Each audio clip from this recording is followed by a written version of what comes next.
조은용입니다.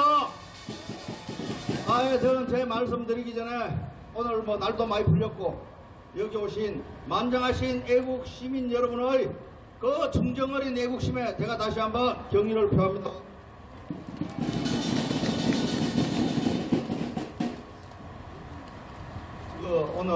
저는 오늘 차분한 어조로 여러분의 이성에 호소하고, 물론 결론적으로는 오늘 제 말씀을 기폭제로 우리가 목표로 하는 문재인, 가짜 대통령 문재인 끌어내리기의 첫날이 되기를 소망합니다.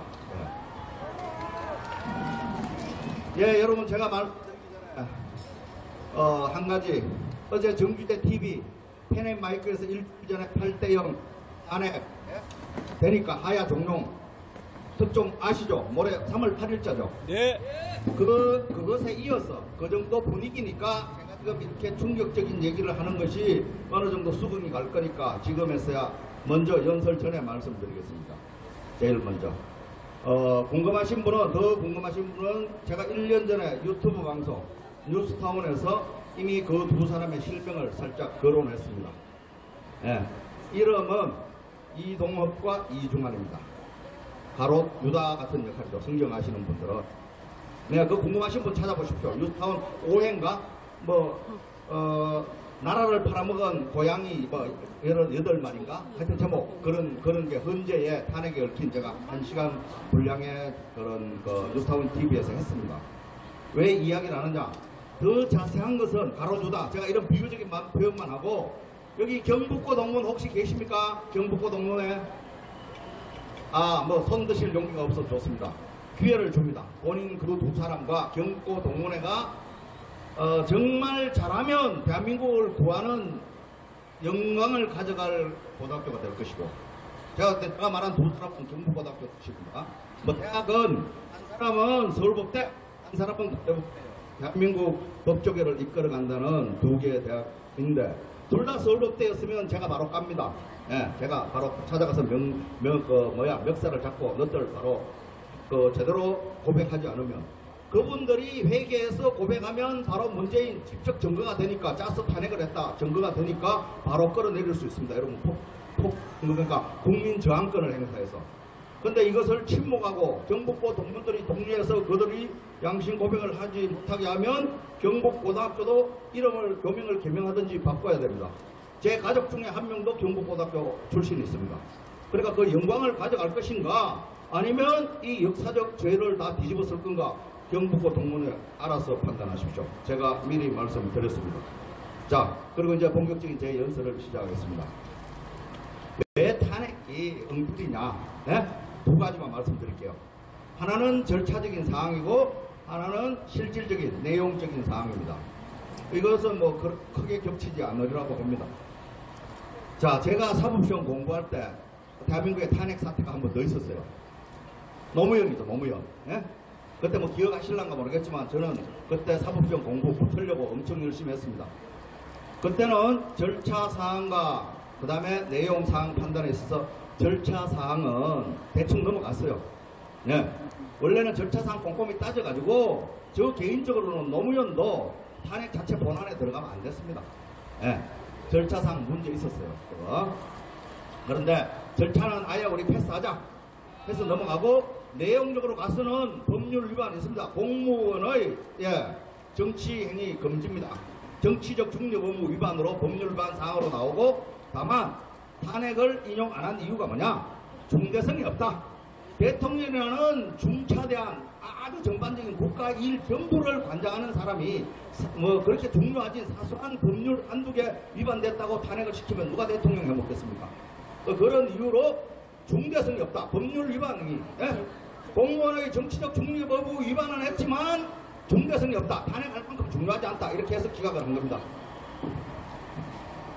그래서 그 선례가 있고, 그때 노무현 탄핵에 디펜스한 변호사들 영광 엄청나게 누렸습니다. 그 누구는 대법원장 되고 각 공공단체 정무 법무공단부터 시작해서 법조인이 갈 수 있는 헌법재판관 모든 자리 다 차지했습니다. 농광상 해줬어요. 그럼 그게 배 아픈 게 아닙니다. 자, 그 논리를 바탕으로 박근혜 대통령은 이미 예약이 돼 있었죠. 똘똘말이 한다고. 자, 강의원이 주심 강의원이 한번 살펴볼까요? 걔가 뭐 하는 애인지 압니까? 헌법재판관 중에도 각 기관을 담당하는 애들이 있어요. 걔가 국회 담당입니다. 헌법재판 중에 역할이. 국회하고 제일 친하죠. 근데 그때 신문에 어떻게 났는지 압니까? 뭐 어디 다보스 어딘가 하여튼 해외에서 그 후진국 애들 데려다 놓고 헌법재판 기관장 회의할 때 수장 노릇을 하다가 급거 귀국을 합니다. 그때 12월 9일이죠. 2016년 12월 9일 국회에서 탄핵소추 의결되자마자 그 회의 중단하고 이틀 만에 급거 귀국해가 인터뷰하고 난리 났습니다. 그게 뭐죠? 뺑뺑이 놀래가지고 무배당 그러니까 무작위로 주심을 정했다고 개 구라쳤는데 강일원이가 알 사람 다 압니다. 총대 맸다. 예? 박근혜 탄핵시키려고 총대를 맸다라고 한 겁니다. 여하튼 그 다음에 넘어와서 걔들이 12월 9일 탄핵소추 의결하자마자 첫 번째 변론 준비기일이라고 본게 비디오 중계 안 되는 거 있습니다.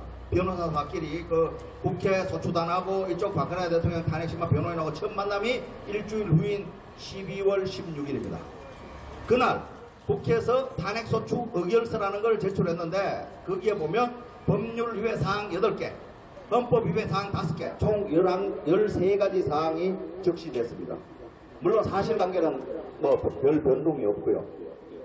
그런데 강의원회가 그걸 가지고 소위 쟁점 정리, 이 사안건의 심판사항, 우리 현재 판결문 9페이지에서 13페이지 사이에 보면 나와 있습니다.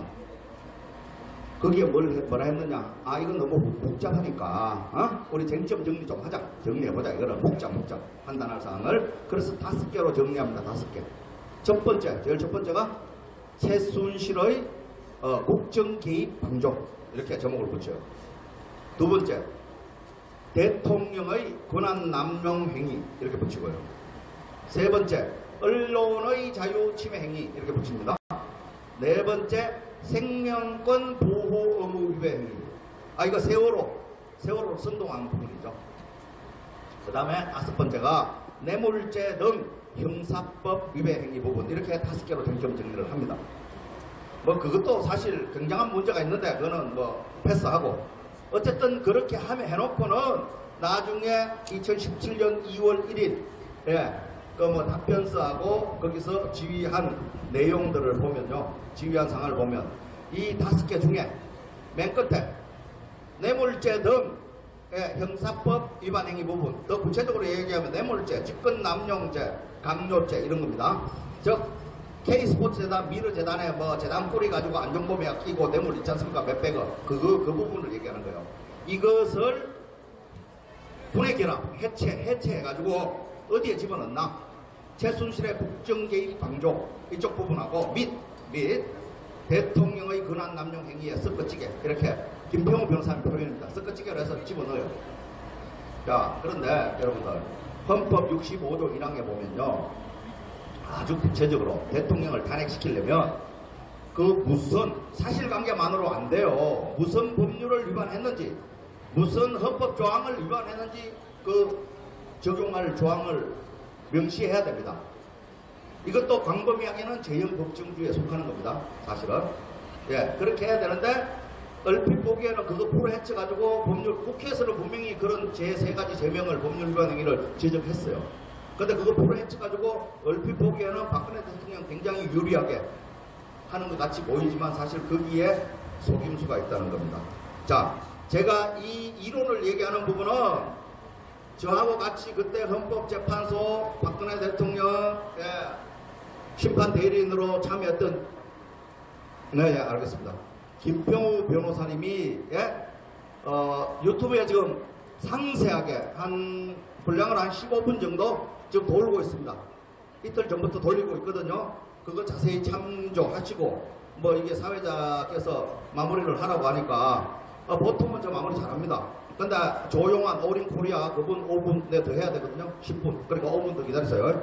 양해를 구하고. 하여튼 뭐 내용이 이건 진짜 중요한 겁니다. 우리가 선동하고 뭐 구호 외치고 좋습니다. 그것도 해야죠. 당연히. 쳐들어도 가야 되고 때가 되면. 그런데 이해하셔야 됩니다. 그래야 옆에 사람들한테 전파를 해주죠. 그러니까 어쨌든 2월 1일 날 그걸 바꾸는 겁니다. 어떻게 바꾸느냐? 구체적인 법률 조항 그런 거 없어요. 그러면 여러분 어떻게 됩니까? 막연하게 뭐 뇌물 비리 그런 것도 다 사실관계만 대충 적시하면 처벌되는 거 아닙니까? 그리고 더 문제점은 뭐냐면 우리는 국회 소추 의결만 거치면 대통령 직무가 그대로 정지된다는 데 있습니다. 그게 더 큰 문제죠, 사실은. 탄핵도 문제지만 앞으로 헌법을 고치지 않는 한은 대충 아이고 나 기분 나쁘다. 뭐 노무현 경우도 마찬가지고 박근혜 대통령처럼 3분의 2 국회 이 썩어 빠진 것들이 저것만 마음먹으면 대통령 권한 굳이 쪼가리예요. 바로 직무 정지야. 그러니까 구체적으로 여러분 혹시 여기 계신 분 형사재판 당해보신 분 아실 겁니다. 불고 분리의 원칙 이렇게 해가지고 검사가 구체적으로 어떤 범죄 사실로 적용 형법상 몇 조 적용해서 이 사람 처벌해 주세요 하고 공소 제기해야 돼요. 마찬가지입니다. 헌법재판소도 그런 게 없었다는 겁니다. 지 멋대로 하고 결국 이 사람들이 결론을 어떻게 내느냐 보세요. 그게 이유가 뭡니까? 그때 박근혜 대통령 탄핵 소추됐을 때 최순실이 형사재판 1심 시작도 재판 한 번 안 했어요. 형사재판으로 끌고 가면 박근혜 대통령 탄핵이 길어집니다. 예? 최순실이 재판 결론 나올 때까지 기다려야 되잖아요. 그거 피하려고 이런 꼼수를 쓴 겁니다. 버떡버떡 해치우려고. 그러니까 제가 지금 너무 진짜 자세히 설명하면 굉장히 복잡하고 책으로 얘기해야 되는데 여러분들이 최대한 이해하기 편하고 쉽게 빨리 말씀드리는 거예요. 그런 식으로 해서 결국 세월호 봅시다. 그렇게 선동했죠. 세월호 어떻게 했습니까? 인신공양설이니 뭐 롯데 호텔 36 자, 다 민심 이관측입니다. 이게 신라 시대부터 좌파들이 써먹던 방법이에요. 여러분 서동요 기억하시죠? 네. 백제무왕이 와서 설화공주 업어갈 때 이 짓 하잖아요. 고결한 그때 잘 나가던 신라의 공주는 폭격 떨어질까봐 엎혀갔어요. 백제무왕한테. 물론 그럼도 좀 똑똑한 놈인데 이 좌파 새끼들은 그 수준도 안 돼요. 이것들은. 예? 전부 덮어씌우기. 저는 지금 4월 16일날 세월호가 고의 침몰이라는 것을 4월 16일날 책을 출간 쓰고 있어요. 왜? 인신공양설이 바로 힌트예요. 박근혜 대통령이 재태민 그거 아닙니다. 전혀. 문재인이가 대통령 당선되고 뭐라 그랬습니까? 백목항 바로 찾아가서 망명록에 고맙고 미안하다 했죠. 뭐가 고맙고 뭐가 미안한 거예요. 그것도 하나의 강력한 증거입니다.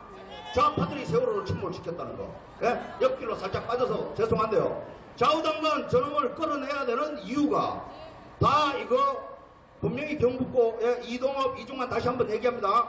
빨리 양심 고백해서 당신들이 이 바닥에 나와서 내가 이러해서 이놈의 사주를 받고 이렇게 했다 하면 저놈 끌어내리는데 저보다 더 훨씬 공신이 됩니다. 분명히 기회를 드리는 거예요. 아니면 제가 정보도 다 갖고 있고 다음에 또 폭로할 거예요. 권성동이 하고 이동업이 하고 이중환이가 어떤 짓을 했는지. 김평우 변호사 미국에 계시면 그분이 똑똑히 받고 제가 이중환이하고 멱살 잡고 30초 이상 1분만 신청을 했어요. 근데 야 이 개새끼야 너 역사에 대해서 어떻게 책임지려고 이 짓을 했냐고. 예? 그 정도만 얘기하면 아시겠죠? 저 그 사람들 개인적으로 감정 없습니다. 내가 왜 그 사람들을 뭐 싸움 그런 거 없습니다. 그러니까 분명히 기회를 드리니까 이 정도만 하고 제가 너무 사용마이 하는 것에서 거치겠습니다. 감사합니다.